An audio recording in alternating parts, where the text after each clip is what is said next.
And we are the Coalition, loud and proud, outrage porn-free, civilly disobedient media broadcasting live on the worldwide Coalition Radio Network.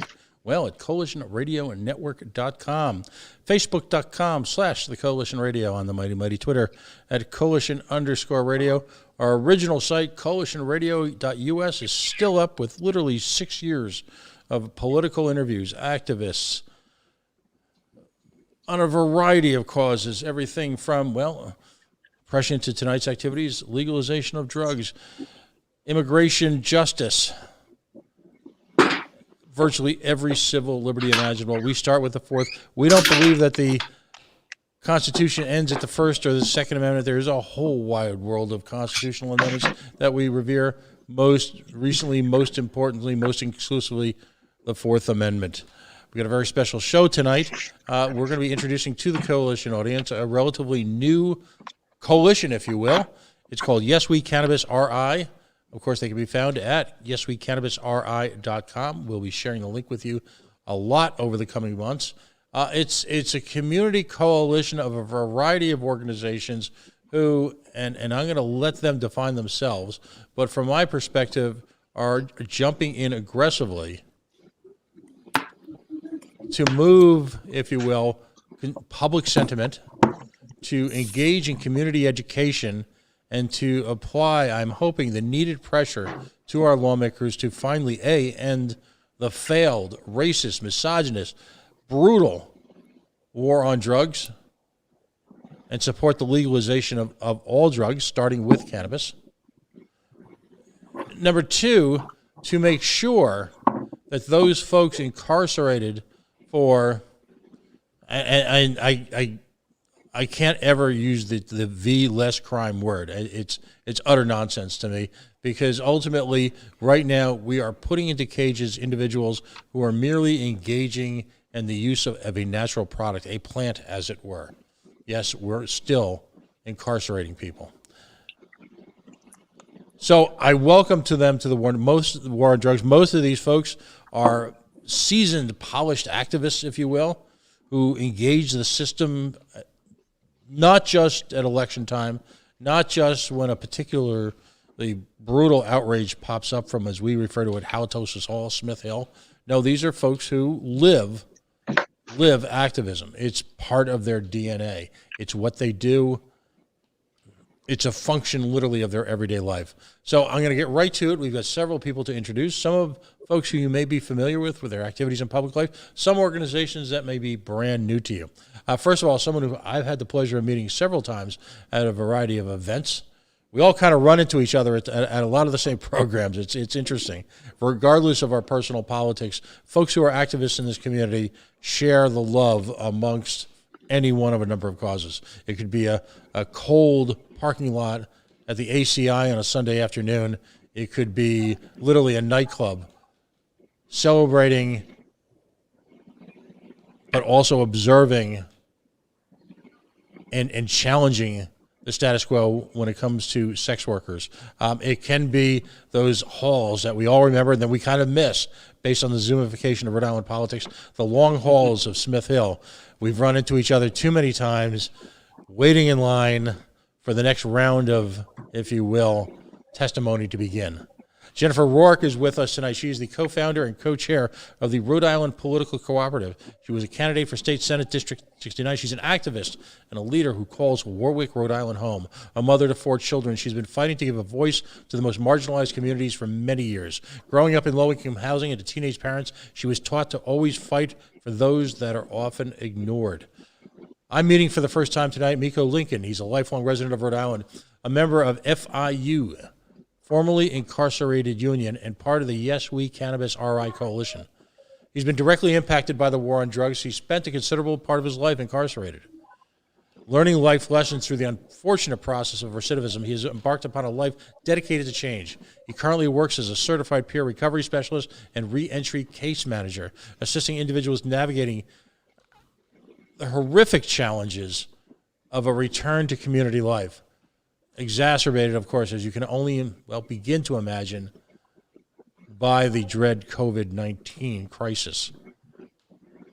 Helping individuals rise up from marginalized, challenged circumstances who may have spent too many years having been a part of the pipeline to prison and then having been incarcerated themselves is a part of how he's redefined his life. And of course, Maggie Kane is a member of the Yes We Can Cannabis Coalition and also a member of the Rhode Island Political Co-op. She ran for State Senate District 37, Block Island in South Kingstown, and her focus is advocating for legalization centered on social equity and criminal justice. Thank you, all of you, for spending time with us tonight. If you're an activist, this is the most wonderful time of the year, right? Because of, and particularly now, it used to be we knew that testimony began at 4 o'clock. Now we're finding out that testimony, like everything else now, is seemingly gone 7 by 24.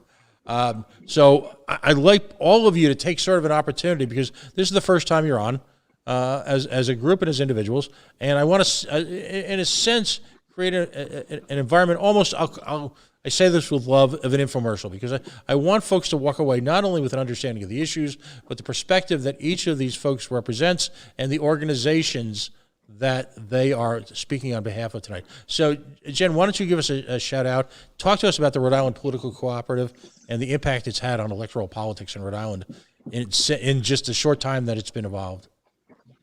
So the Rhode Island Political Cooperative was founded by myself, Senator Janine Falcon, by Matt Brown, and by Melanie DuPont. And what we are is just a group of everyday people who are tired of the BS that happens up at the Capitol. So we have everyone from a nurse who has been on the front lines battling COVID since the start. We have a single mom who's a waitress. We have everything, anyone and everyone you can think of that is just a regular everyday person. Those are the candidates that we want. We want people who understand what happens to the regular person on an everyday basis. So why not have regular people run for those seats? And we started 2018, and we made our official announcement in 2019 with a slate of 15 candidates. And in the end, we ended up with 25 total candidates, and 10 of them did win their elections. So they are working on the city council level. Some of them are state reps and some of them are state senators. So we are just trying to make change for the everyday person. One of the aspects of civic life up on and like we always refer to it, Halitosis Hall, and all credit to Philippe and Jorge of Motif for that, and that'll live with me forever. That and a few other analogies we talked about offline about some of our more respected the salons in the great state of Rhode Island. But there were attempts early on by establishment politicians to, in a sense, weaponize the members of the co-ops. I'll call them life-earned experiences. In fact, attempting to diminish your participation because of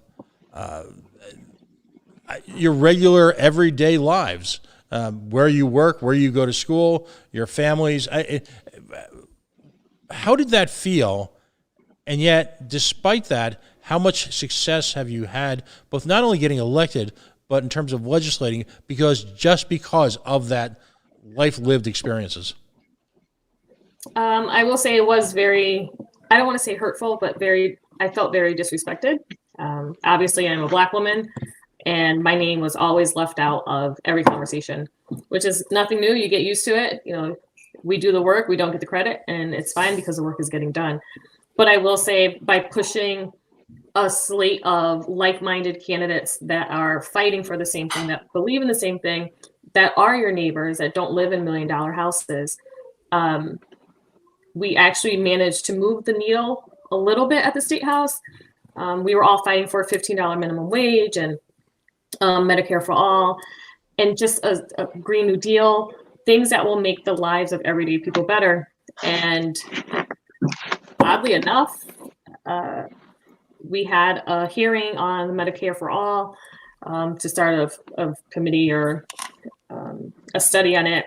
They are pushing now for a $15 minimum wage. It's going to take longer than we want, but they are slowly coming to the side of the people of Rhode Island and further away from the corporation. So I think by doing what we did, by running a slate of candidates, we helped to push the needle a little bit, and it's just going to get pushed even further in the next cycle.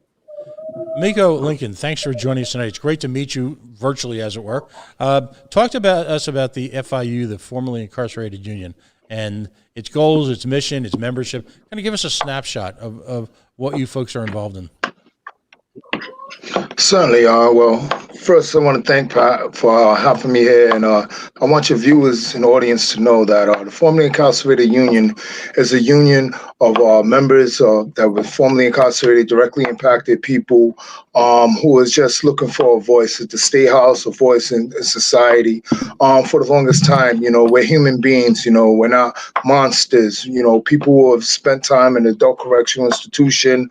That we're not monsters. We're human beings who have value, who have a voice, and who have a desire to participate in the democratic process. And for the longest times, we've been marginalized, and our voices haven't been heard simply because of something we have done. Whether it been a crime or whatever. And the majority of us was directly impacted by the war on drugs. I'm 49 years old. I grew up in South Providence, Rhode Island. When I was younger, I had suffered from substance use disorder. And substance use disorder does not have really anything to do with the substances. It's more my inability to cope with emotions and be able to live our life on life's terms. And that's basically coming from a perspective of not having value for myself. So us at formerly incarcerated union, we're just, we're looking to uplift our voices and, at the State House and advocate for ourselves and advocate for, our we want to progress in this society. Like I said, recidivism is part of my story, but the larger idea that FIU is that people who are directly impacted, we tend to be shunned to the side. So we're just looking for our voice, and that's basically what we're doing. Excellent. The FIU, as my understanding, has been involved with the decarcerate movement, involved in the ongoing protests at the ACI. Is that correct? Yes, indeed. Absolutely. And from your perspective right now, we've had 4, some of which are still unexplained, deaths in literally a handful of months at a relatively small, by national standards, prison complex.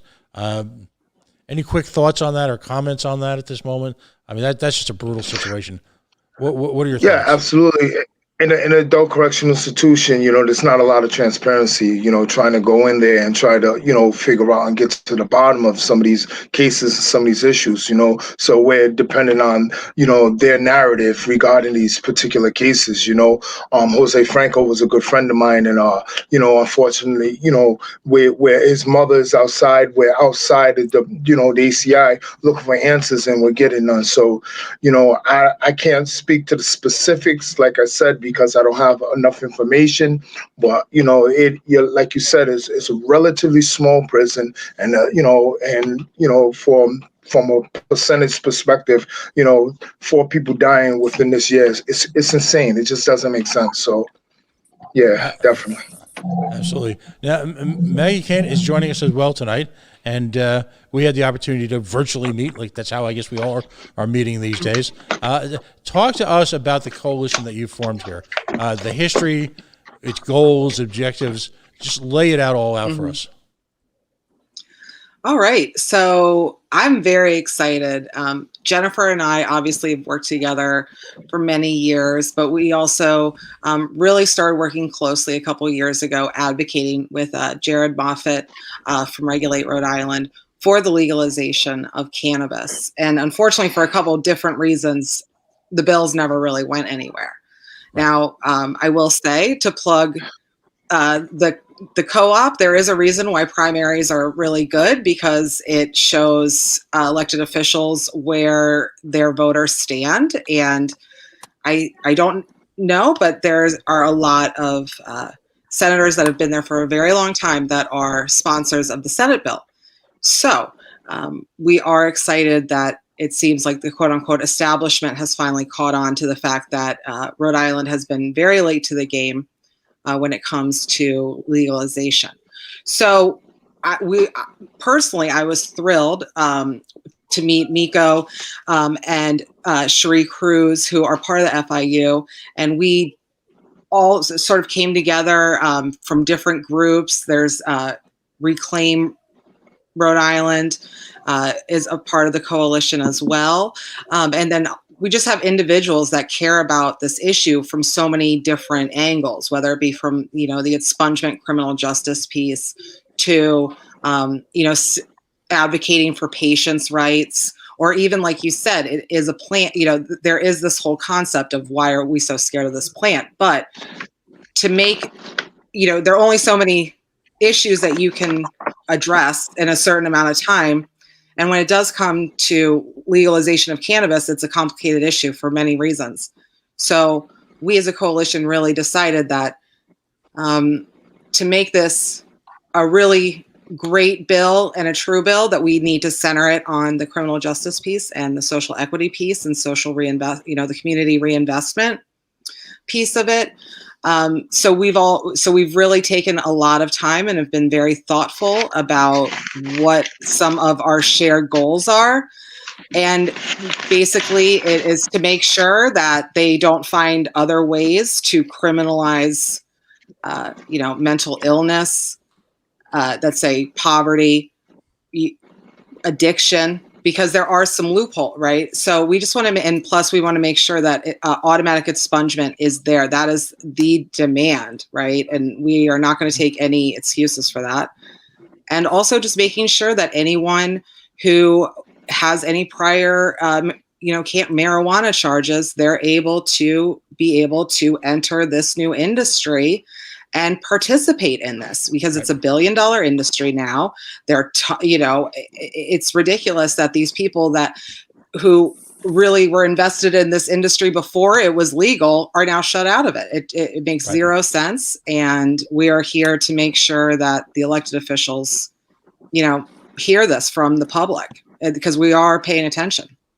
I mean, central to the whole equation is the fact that communities of color, communities that have been disenfranchised and marginalized by the criminal justice system, communities that were targets every day of the criminal justice system, should in fact have equity if in fact this is going to be a state-controlled, rigorously mandated system, if you will. I personally prefer a world as a libertarian where, quite frankly, anyone who is willing to sell safe product should be allowed to do so without the state's interference. And quite frankly, my biggest fear is that in the state's zeal to get money and to tax it, that they're effectively going to render the program useless. That's another conversation. But it's fair to say that the Jump Out Boys never tackled EG. The last time I checked, stop and frisk wasn't being conducted on County Street in Barrington. And where I live in Cumberland, we seem to be remarkably free of any type of partnership between ICE, DEA, and the Rhode Island State Police. Am I overstating it or not? Good point. Good point. No, stating the obvious. Yeah. You're 100% correct. So Meg, I'll throw this out to the group in terms of very specifics. So let's do the deep dive. Let's go through line by item of your demands and the consensus that your group affords criminal justice within the now, I guess, money-rich opportunity, which of course seems to be the driving factor. By the way, do any of you believe that Mr. Ruggiero or any of the crew woke up one day and said, "You know what? Damn it! Prohibition mentalities, prohibition legislation has never worked, and we need to stop impacting people of color." Do you think that's what happened here? Absolutely not. No. Just wondering. So lay it all out for me. What are your demands specifically, and what needs to happen here? Miko, would you like if to I go could first? Yeah. I just opened it up, and I just want to say, that's a really good question. And just, generally speaking, from a historical perspective, when we start thinking about laws and we start thinking about the marginalization of poor Black and brown people, we could just go back to Jim Crow. We can go back to the Black codes. And we can go back to laws that was specifically made for the public good. However, there was always had this intended effect to just, lock people, Black people and brown people out. At the time it was slaves, it was after the time of slavery, and this is what happens, sometimes at a state house, whether it's, consciously, unconsciously, wittingly, unwittingly, sometimes they put stuff in bills and they have, has this unintended purpose or intended purpose, I just don't know. But I just know the fact of the matter is that sometimes when these bills are presented, they have all of these hidden agendas, like there's some specifics in the bill right now that, continues to criminalize marijuana while they're legalizing it. I don't understand how that could take place. I don't understand you could say, okay, this is going to become legal, yet you're still criminalizing and locking people up. You know what I mean? To the point that they start differentiating the language. For one, it's marijuana, and that's when they're locking Black and brown people up. The other one's cannabis, is when they're making money off of it. And so these are some of the stuff that needs to be highlighted and brought to the state and the lawmakers' attention. You know what I mean? And I don't want to say force, but just make them aware that we're watching and that we understand, so that bait and switch mentality doesn't continue like it was doing like on it 20 years ago. Right. Well, and my concern too is the absence in prior bills of Fourth Amendment protections that were waived in order to try and I'm not faulting the people who write the bills, because I know the people and their intentions were good, but I'm also not willing to give up what's left of our civil liberties in this state as you put it so aptly, a bait and switch, so that we're allowed to make the state a lot of money by buying weed. That's a no-go as far as I'm concerned. But Miko, just lay into us. What are some of the issues specifically that you demand? And I like the word demand, by the way. I think that's a happy word. I don't see demands as a problem. You get in this world what you demand. No one hands you things because it's the right thing to do. So let us in. Give us the background here. Well, just automatic expungement. I mean, that's a non-starter. Reparation is part of a recognition that there's some harms in the past. But something about reparation is that has to come with compassion and understanding. To not allow, if they put expungement on this bill, but it's not automatic, it won't allow individuals to just automatically. In fact, what would be happening is I have to go back to court and have to beg a judge to, take it off my record, and it's in his discretion whether he will or whether he will not. I know when I was incarcerated, one of the most humiliating aspects of my incarceration was having to go to court, be stripped, officers, looking at my body and stuff like that, then go to court and have to beg for leniency. There would be the same traumatic experiences if I have to go back again and ask them, oh, can you please, you're making it legal now, can you please take, just expunge my record, please, just to be told no. So I think automatic expungement is really important. Plus, it's just, that's basically it. Right. Now, and it's interesting because I have a spreadsheet in front of me. To your point, in Arizona, effective July 2nd, 2021, courts must, upon petition, expunge arrests, charges, and convictions for certain possession, consumption, transportation, and cultivation offenses. First off, if I'm thinking that if you've been recently incarcerated, your financial picture is probably not great. And I'm not trying to be sarcastic. That's just an honest reflection of what happens to folks as once you're put into the machine. When you talk about Arizona's laws, the notion that upon petition, well, I'm not aware, and I'm sure there's some community-based lawyers who do a lot of things for free, and I can think of a couple in Providence who are just outstanding human beings. But by and large, the signal that sends to me is that you're going to have to hire a lawyer. To your point, if you have to hire a lawyer and you have to spend hundreds of dollars or more, then because the lawyer's going to have to attend. The lawyer's going to have to make sure that I'm sure the paperwork isn't going to be a 3-line says I want my record expunged. Signature, $5 filing fee. That's not usually how it works either. Call me cynical. So you're absolutely right that there must be no component of this that requires a legal process, which again takes an arrest that never should have happened. There was no violence involved. There was no. I mean, if you're simply selling a product, engaging in a mutual transaction without coercion, then where is the crime? Where is it? I mean, you were just doing in a community what other people with a multi-$1,000 license can do selling booze. So you're right; it should be automatic. What is the status of Rhode Island's pending legislation? I mean, right now we've got 2 competing bills. We've got the governor's bill, and then we've got the Senate bill. If one of you could jump in, if you know, and let me into specifically how each one wants to handle that. I will say that they both have okay aspects, and then they both have horrible aspects. Right.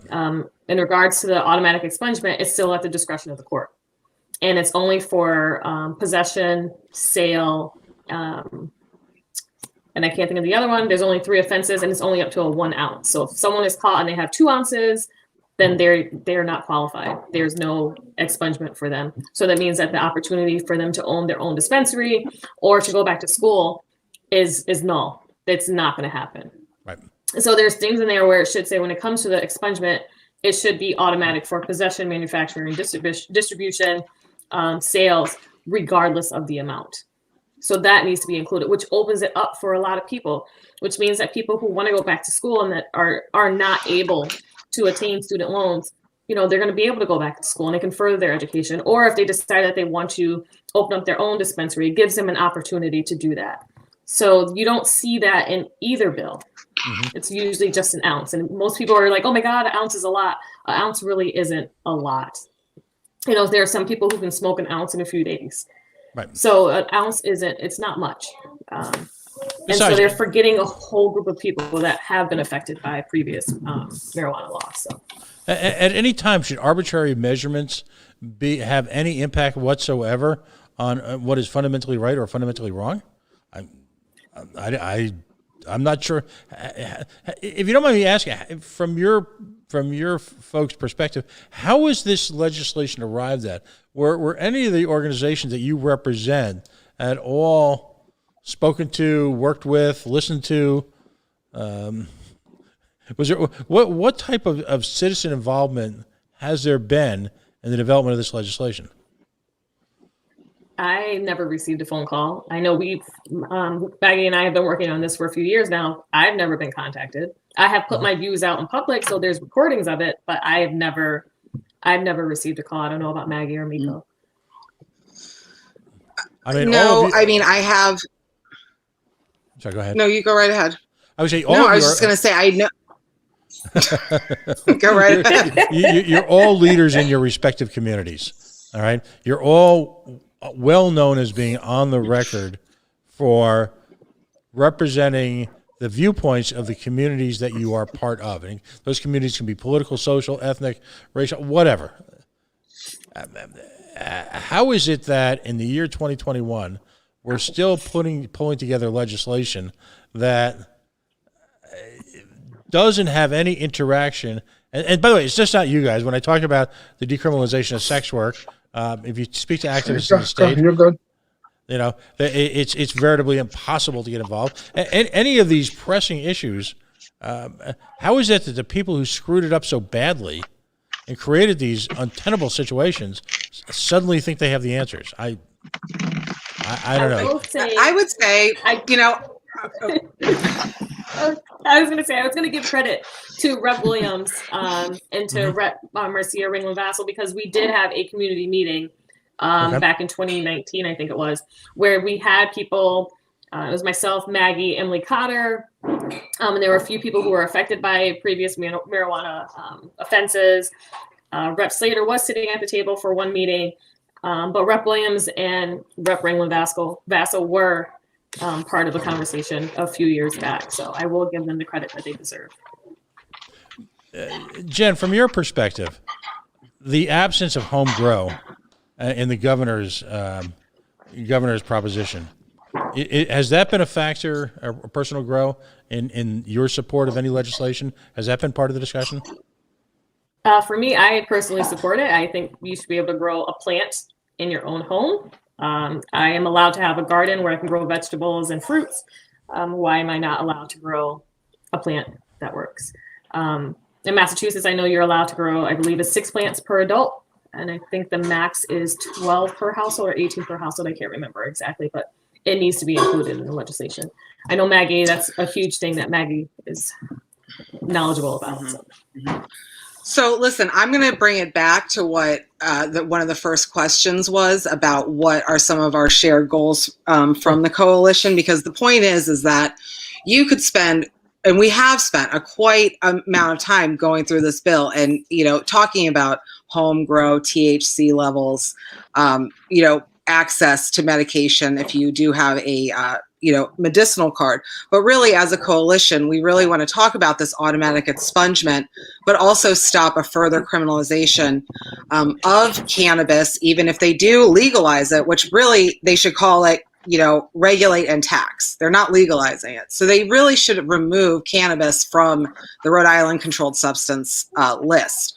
Hopefully the federal government at some point will, come to their senses and take cannabis off the Scheduled 1 drug list, next to heroin. But until then, we do really need to make sure that that is taken off the list. So that way, when one of these bills passes, they don't find ways to, continue to harass cannabis users for whatever reason they decide is not within their circle of acceptance, right? Another piece, so those are two pieces that we are talking about: automatic expungement and getting the cannabis off the controlled substance list. Another piece of that is to make sure that anyone who does have a prior marijuana charge, again, is able to participate in the industry, whether it be as an employee, as a lab worker, as an owner of a retail shop. There's no way that we can go forward without the people who have paid the highest price for this ridiculous, criminalization of this plant. They need to be able to partake in this billion-dollar industry. And lastly, another piece that we are really trying to persuade the Senate, who has really moved forward on their viewpoints of this, so we do appreciate that, is to make sure that a good amount of the tax revenue is put into a locked account to make sure that that money is used exclusively for community reinvestment, whether it be grants, loans that they don't have to pay back, further education, actually giving the money to nonprofits who work directly with the community and know how that money should be spent. That is a very important piece of that, of this legislation, because, and honestly, I think that if this is an investment for all of us, it shouldn't just be like, oh, for certain communities, we're investing in the people of Rhode Island with this revenue. So those are really the pieces. We do have quite a few more detailed issues, when it comes to the criminal justice and community reinvestment, and especially the civil liberties aspect of it. But, for the sake of time, I think that when people listen to this show and they really want to know what we're fighting for and what we're advocating for, it's those 4 points. So I just really wanted to bring that back, because you really can go on, and I love it. I mean, you could talk to me all day about this subject, right? And we have, but I do want to make sure walking away that the listeners know exactly what our coalition is really advocating at this point. And we hear Miko's newborn baby. Let's give him congratulations, because he just had a baby. Thank you. Sorry, guys. No, beautiful sound. Yeah. It's a little man. No worries. Now, you talk about reinvesting in community organizations. I think immediately of a group like DARE. Their Behind the Walls program, I think is, given all the funding challenges it face, the notion that You can work with people who are incarcerated, make sure they're in touch with their family, advocate for legislation on their behalf, fight for systemic changes in the system. That brings to one. What are some of the other things that you'd like to see done specifically with this? With which what is projected to be probably millions of dollars. I think a big thing for me is to give an opportunity to those who have been previously affected to open up their own dispensaries or to use the funding to reinvest into themselves. So like I said earlier, there are some people who have felonies on their record who are not able to apply for student loans and, want to further their education. To give them, for me, I would call it a forgivable loan, or to help them with the initial funding that they need to open up their own dispensary. And I know at the state, the first thing they're going to say is, oh my God, we don't have any money. We don't have any money. We're not asking for money up front. We're asking to have that money set aside specifically in restricted accounts so that in a year's time, when people are able to go and to apply for it, the money is there. Right. My mother, when she bought her home, the hospital that she worked for, they gave her a forgivable loan because she'd met certain criteria. She lived within a certain vicinity of the hospital. She agreed to work for the hospital for, I think it was 4 years after she received the loan. And she bought a house. Like that was it. And there's things that we can do to help fix the problems that were created previously by these laws that are so unjust and unfair. We can do this by having the revenue go into proper accounts. We're not going to do the 911 fund all over again where everything goes into this account, into the general fund, and just disappears. We need to make sure that we do this the right way. Which version of the legislation are you more comfortable with, and which version do you think you've got more of an opportunity to massage, if you will, to recast, to perhaps redirect on a base political level, that is? Me personally, I'm not a am fan. very happy with Rep. Williams. Sorry, go ahead, Maggie. No.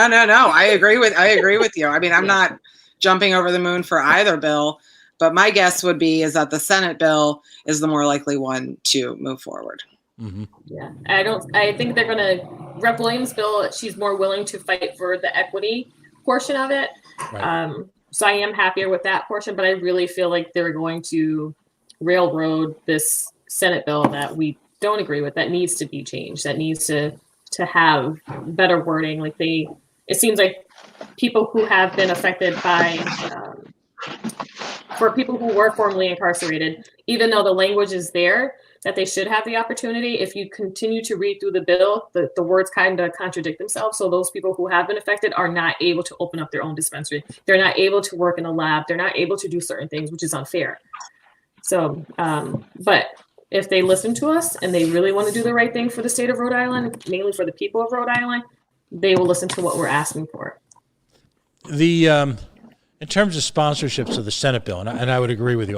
The governor's bill seemed to have come out, like so many things from the governor's office, just sort of out of left field, with more of a reactionary piece of legislation than anything that involved any sort of crafting.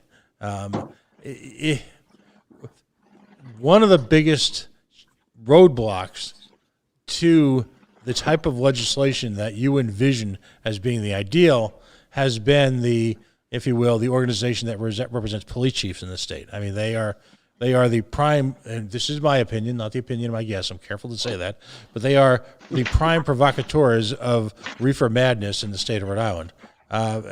Have you had any conversations with them? For whatever reason, they seem to have an inordinate amount of clout, despite the fact that one could argue that their respective police departments have been the source of some of the biggest generators of racial tension in the state.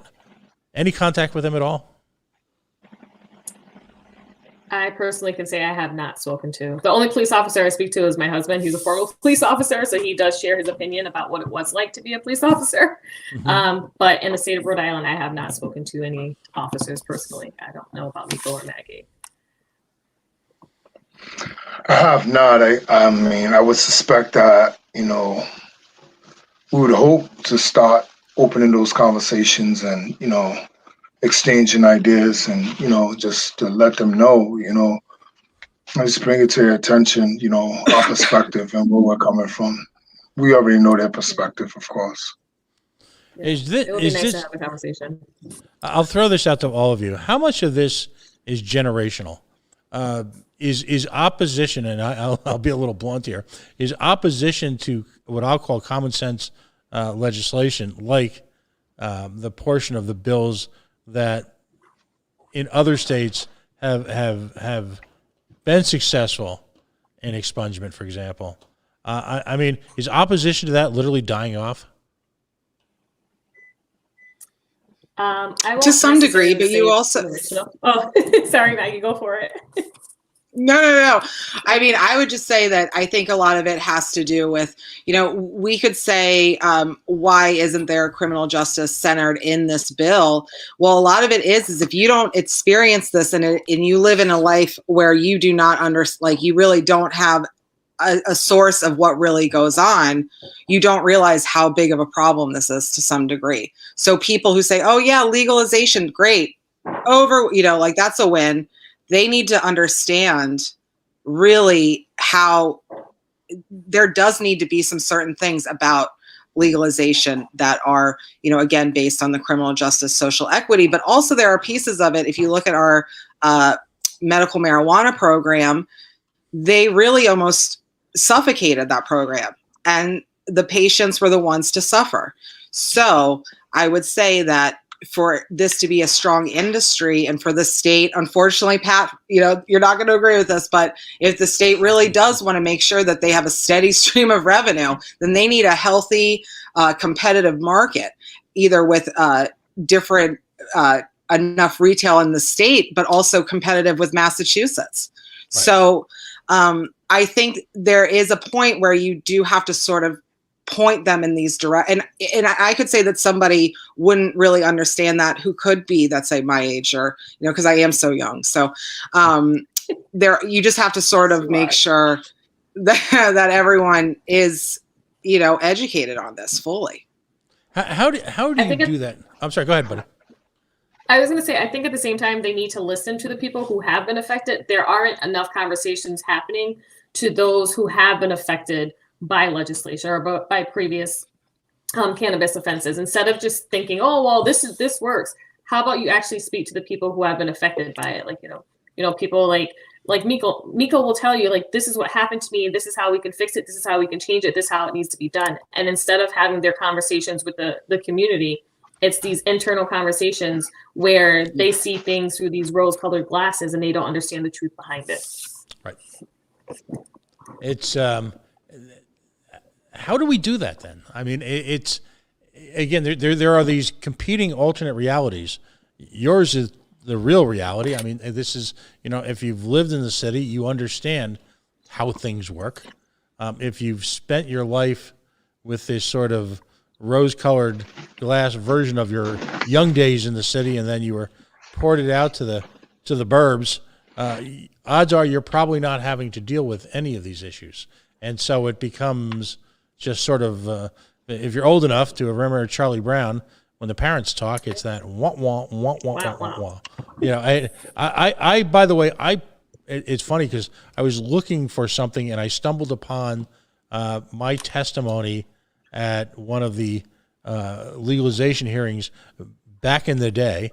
And I remember so clearly the day that Gina Raimondo decided that it was a great idea to tax medical cannabis, which to my mind is still one of the most horrific things I've ever seen, because I think we've all known people who've been very, very ill and for whom cannabis was just a gateway, maybe not to healing, but a gateway to some quality of life.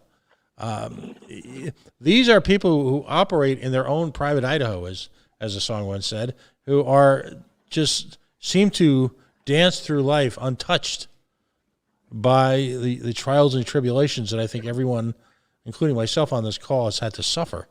How do we do that? How do we break through that glass ceiling? I will say that we need to elect people who actually listen. I don't know about everyone else, but I'm not afraid to go into Providence and have a conversation with someone. And I think there are so many officials who believe going into the community is the wrong thing to do. when it really needs to happen. You need to go to the people who are most affected on a daily basis and ask them, how can I help you? And what's the point of running to represent a city or a town and you're not going to do the work that the people actually need? So the conversations need to be had. They need to go have the conversations at ACI. They need to sit down with Miko and Cherie and have these conversations. They need to go to DARE and have conversations. And that's not happening. There are no longer the options to have a town hall where people can come and express their concerns. And the people that have the chance to do that, they're not doing it. You need to not be afraid. You need to talk to people. Just because someone has a record doesn't mean that they are a bad person. There are some that are, but there are people who are, I don't say that they're criminals. They have committed crimes of opportunity. You know, people don't understand when you live in a neighborhood, when you're struggling to put food on the table, sometimes you have to go out there and sell weed. Sometimes you have to go out there and sell cocaine. Like, people don't understand that, and they don't take the opportunity to understand it. They're too judgmental. You know, take your judgment aside, take your pride aside, and go have conversations with people that you normally would not have a conversation with. If you were to, and I'll ask all of you this because you all have interactions with our elected officials. If you were to go to most state representatives or senators and ask them what their interpretation of the pipeline to prison meant, what type of response do you think you get? Good question. For me, I think it would be, you know, inner city youths that, you know, they're bored and this is where they need to go. They're just these people that just need to go to jail, when in fact, they're not. There are people that don't have the resources that people in the suburbs have.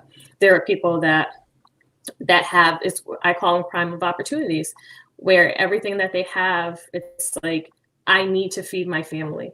I need to get to school. I am not truant. You know, parents are being arrested because their kids aren't going to school, but the teachers aren't realizing that this kid has a sick parent, so they're home trying to take care of their parent, or this teenager is working overnight to try and help and pay bills. Like, there's that, to me, the prison, from the high school to prison, it's just because there's a missed opportunity in the middle that they're not trying to help out, that we are lacking, and that people aren't hearing us say, or hearing us when we say we need after school programs, we need opportunities for better jobs, we need a livable wage, we need healthcare, we need to stop making these laws that affect Black and brown people at a disproportionate rate. Like, we need to stop, and you can't see that when you're in your safety bubble. Sorry. No, that's true. Maggie, and what do you think? What if you were to go to?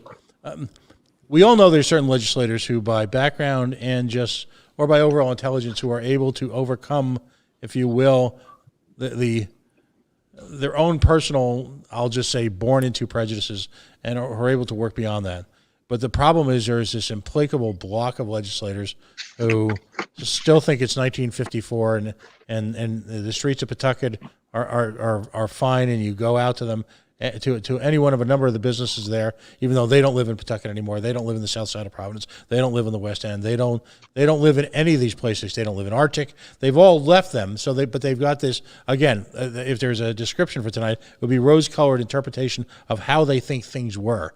Not how things are, not how things really were, but how they think things are. And any failure to attain that level is clearly a failure on behalf of the individual and their own personal failures. When in fact, we all know situations where a traffic ticket, a parking ticket, can lead to literally life-altering circumstances if you're poor. I will always argue that Rhode Island is one of the most expensive places in America to be poor in, for all of the reasons that folks find themselves going down this slippery slope because of one mistake or one bit of bad luck, a car that breaks down that they can't get inspected, hundreds of circumstances. And first and foremost of these are young people getting caught with weed. And that, how do you explain to these people that should not have life-altering circumstances? I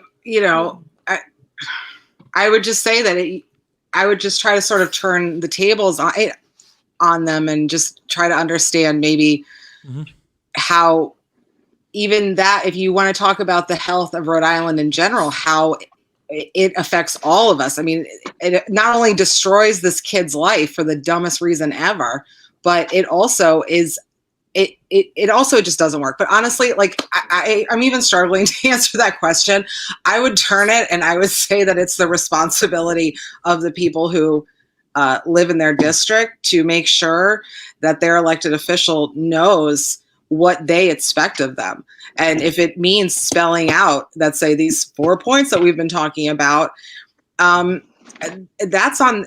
I do think that there is something to be said about the fact that the more people who are involved, the better these people listen, because it's not like they haven't been told it before, right?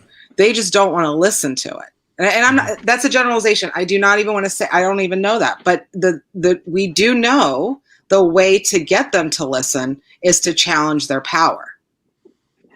So we need all people who are listening to this, if you are interested in having a just, healthy, criminal justice, social equity based legalization, which is good for you, it's good for me, it's good for everybody, then go to Yes We Cannabis RI's website and sign up, because then we can teach this very long lesson that actually started in the late 1600s when this country was first colonized. That's why I don't want to have this conversation with them, because you pull on a thread and this whole sweater comes undone, right? Like it's not a simple conversation to have. Right. And you can't have someone act defensively because they're not going to listen.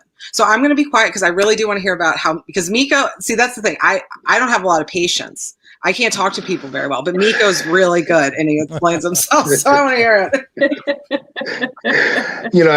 As you was asking that question, Pat, I was just considering, what is currently happening in our country today. You look at George Floyd, you look at all of these different social justice calls, and you see all of this crazy stuff that's going on at the United States Capitol and, the Proud Boys and all this and all that. And you have to stop, whether you live in a bubble or not, and see this for what it is. The fact of the matter is, this country has been grappling with a real serious problem, a real serious disease, and that's racism. And it's continue to rear its ugly head in every facet of our society, and that is why we can't get no progress. So as individuals, if we don't, as an individual, my responsibility is for me to understand this stuff. My responsibility is for me to start, to educate myself, and of course I have a responsibility to educate others as well. But for the people, your viewers, and those who are, within the sound of my voice can hear this, their responsibility is to really care. You know what I mean? I'm a human being just like them. I might have different color skin, but I still bleed red. You know what I mean? And I still have emotions. I just have a 10-year-old newborn son that I want to see prosper. I want to see my son become a productive member of society with honor, integrity, standing on principles that, that move human beings forward. And I can't do that if at every turn, I'm being harassed in some way, shape, or form, So there's some state representatives, senators, who know what it means, what I mean, to go from, from school to the training school to the ACI. You know what I mean? They know that pipeline, travel, that walk of life. They know it, like the back of our hand. And then there's others who don't know. You ask Representative Williams about that. She knows firsthand. Scott Slater, he knows about it. You know what I mean? He comes, he goes to their meetings, behind the wall meetings, he sits down and he educates himself, But then there's others who are really remote, you know what I mean? They jump in their BMWs and they go back to their little bubble, and they really don't give it as much thought. You know what I mean? Their constituency might not be a majority of them, blacks or African Americans or Hispanic or whatever the case may be. There might be their whole different demographics. So, they cater to that which their constituency is, but they're representatives of the state. So they might take care of a particular district, a particular city, but they still represent the state of Rhode Island. You know what I mean? And I'm part of the state of Rhode Island. I'm a lifelong resident of Rhode Island. So I would think that they would have my best interests interests as well, and it's their responsibility to show some empathy towards us, and we can educate them. But yeah, absolutely, man. We just need to educate one another. That's it.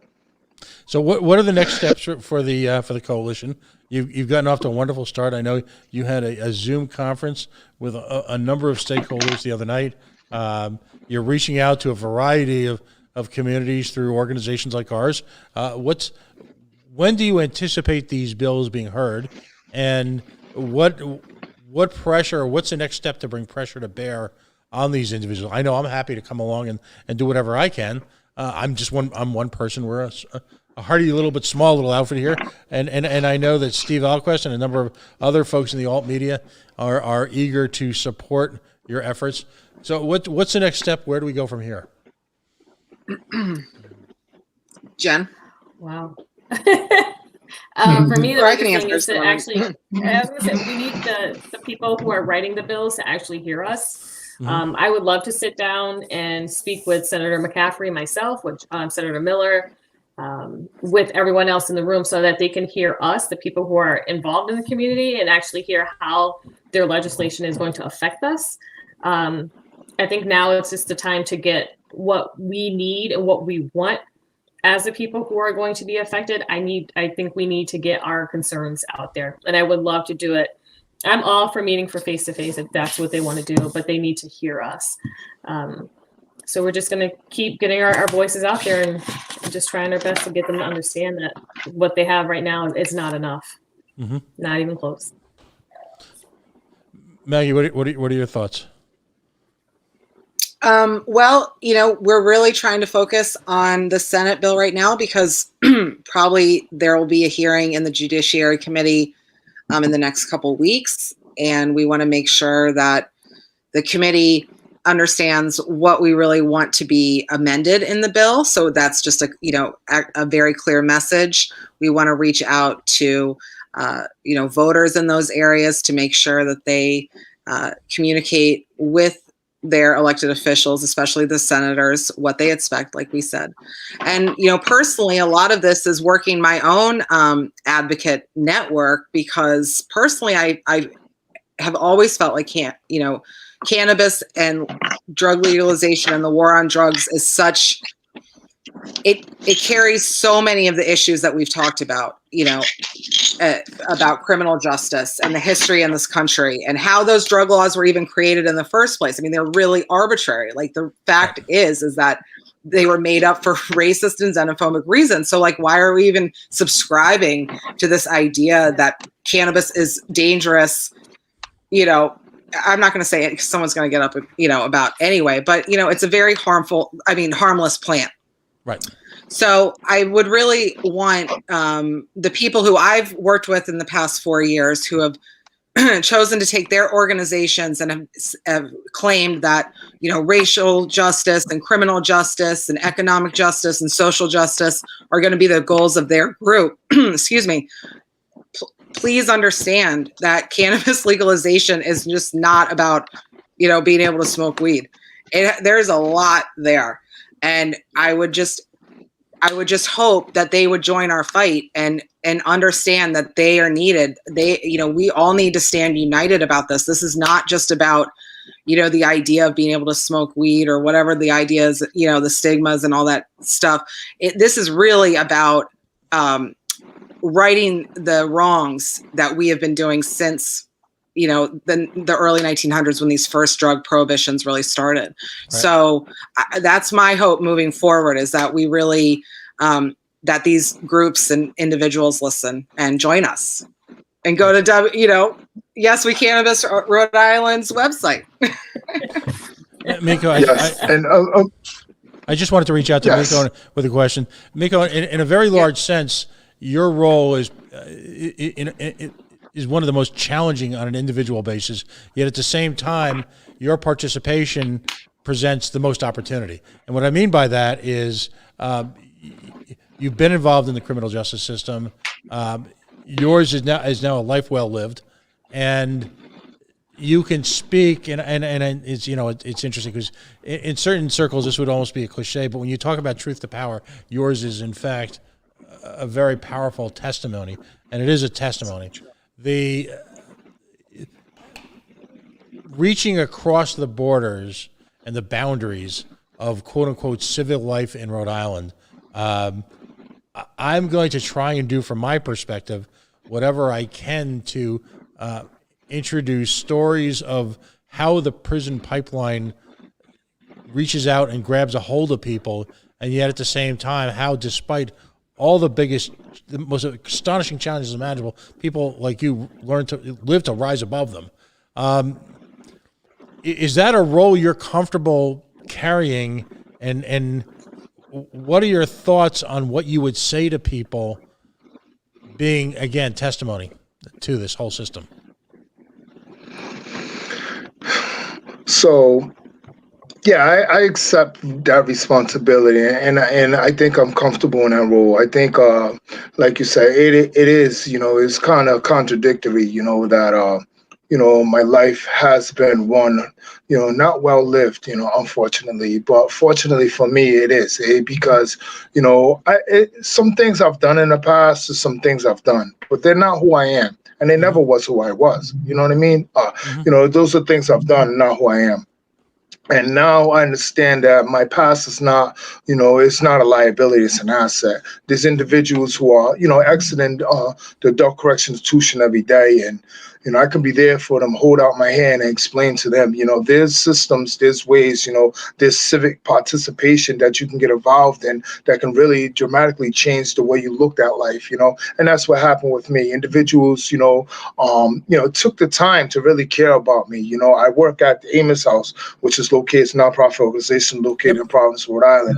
And Eileen Hayes, who happens to be CEO, really, took the time to really care about me and care about me as an individual and show me that I did have value. And that in turn aid me in understand that I do have value and I can be an asset to some organizations and to this particular coalition and to many others, that's exiting. So I would say to individuals who are being released, you can make it, you can be successful if you just believe in yourself, and as far as the prison pipeline is concerned, it starts when you're in elementary school. I went to elementary school in Providence, Rhode Island, and they didn't teach us about civics there. They didn't teach us about civic participation. The resources wasn't there, and I assume that that's the case right now because and I know this is totally for a different show, but right now I think the state took over the Providence school system, so on and so forth. But it starts there, and it just never ends. So that's what I could. Well, I'll disagree. I'll disagree with you on one thing. I think your life is clearly well lived, and that's not to try and patronize you. It's a recognition of being able to rise above events. And if this opportunity now gives you a chance to impact the community in the way I think it can, because I think this is the beginning.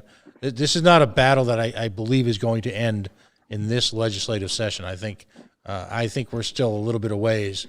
I think that from my personal perspective, that the legislature is looking to do a little bit of a quick end run, a quick revenue grab, without real consideration of not only the events and the issues that your organization is centered on, but there are others as well.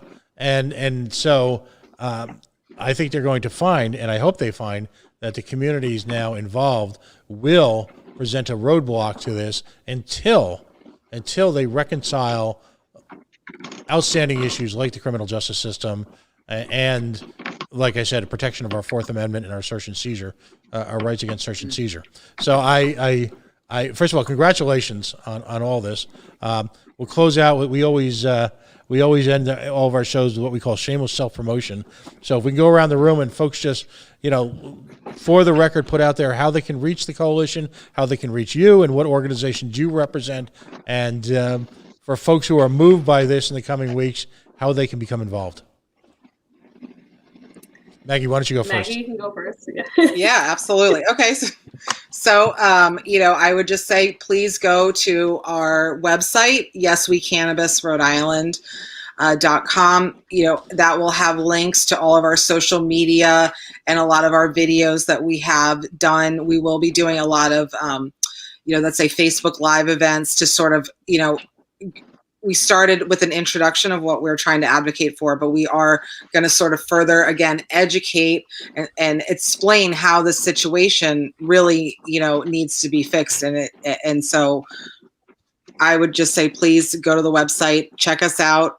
Obviously I am a member of the Rhode Island Political Co-op, and I'm very excited about this. So. Super. Yeah. Ms. Rourke, how can folks reach out to you? Not only can you reach me at the yeswecannabisri.com, but my website is jenniferrourkeri.com. I'm also on the Rhode Island Political Cooperative. You can find me on Facebook. I'm on Twitter. I am everywhere. But I'm just asking if you have been affected by, I heard you, Maggie, if you have been affected by previous marijuana offenses or anything, please go to the Yes We Cannabis RI page and share your name. We would like to collect stories so that our legislators can hear how laws have affected people on a real basis. Mr. Lincoln, how can folks get in touch with you and your organizations? Yes, I'm a third here. Yes, we can our on cannabisri.com. You can reach us there. We have resources, information to help you get caught up and updated on the current legislation that's taking place, and we'll be able to, direct you to resources. Also, I'm part of the formerly incarcerated union, FIU. You can reach us on Facebook, and Twitter. And I would invite everyone to follow the efforts of the Decarcerate movement. And that's how I think you can reach also a number of organizations in the province area that have been sort of brought under that umbrella. And it's a wonderful opportunity for organizations out there, I think, who would like to reach out to you folks and lend their voice and lend their support. Thank you all for joining us tonight. I hope this was. Thank you for having us, Pat. Yes, thank you. Listen, it's an open door. We all share the same goals, the same missions. It's through crossing political boundaries and sometimes the artificial boundaries that are put up by the system to prevent different groups from working together. They fulminate a great deal of disinformation, and when different organizations actually sit down, the purpose of the show, the coalition, it's called the coalition, much like your coalition, is to take folks of different backgrounds, different political beliefs, find out where we have overlap, find out where we have shared beliefs. And I joked with Maggie the first night I spoke with her about this. Let's spend the next 10 or 15 years figuring out how to fix those things, and then we can get back to disagreeing, and we can get back to that. And ironically, I bet you we won't. There's a hell of a lot of work to be done, and we're in crisis mode. It needs to really happen now. We can't lose another generation of this, can we? No, we cannot. All right, we cannot. Absolutely not. 100%.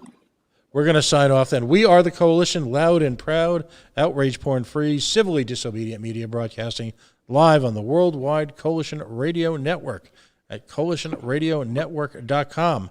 Tonight's show will be in replay throughout the week and will also be hosted on the coalitionradionetwork.com. You can find us at Facebook at facebook.com/The Coalition Radio.